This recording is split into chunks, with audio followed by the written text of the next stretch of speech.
Ниту пеколните температури не може да ве сопрат да имате здраво, чисто и привлечно лице. Одржувањето на хидратацијата на кожата е најважно, посебно за овој летен период.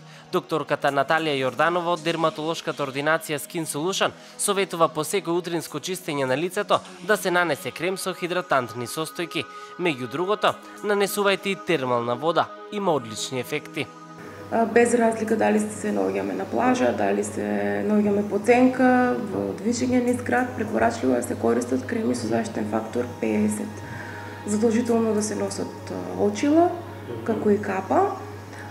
Би сакала да споменам дека УВ зраците се рефлектираат, така да реално ние можеме да постигнеме убав бронзен тен и по ценка.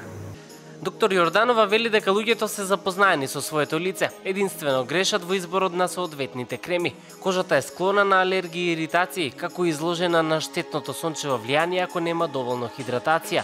Денес во Тренд ги поставуваме митовите, а ја откриваме вистината на тема хидратација.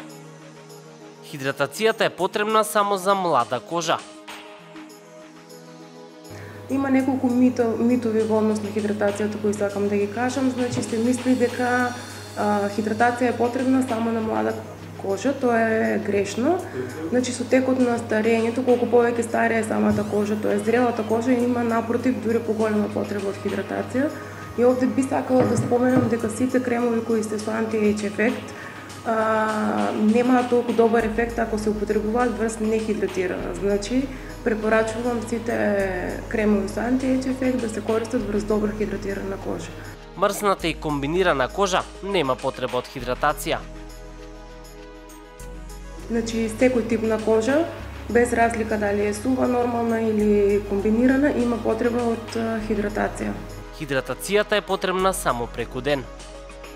Се смета дека хидратацијата е потребна само преку ден. Тоа исто така е грешка, затоа што ноќно време, и тоа најмногу во период помеѓу 23 часот и 4 часот наутро, кожата троши забрзано вода, тогаш е времето кога реално се регенерира кожата од сите оштетувања што имат настанато во текот на денот.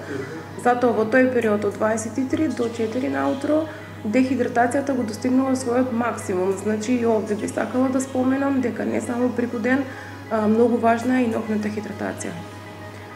Митовите се разрешени и не заборавајте, хидратацијата е неопходна. За останатите стручни совети на дерматовенерологот Наталија Јорданова ќе ви информираме во некој од наредните летни изданија во Тренд.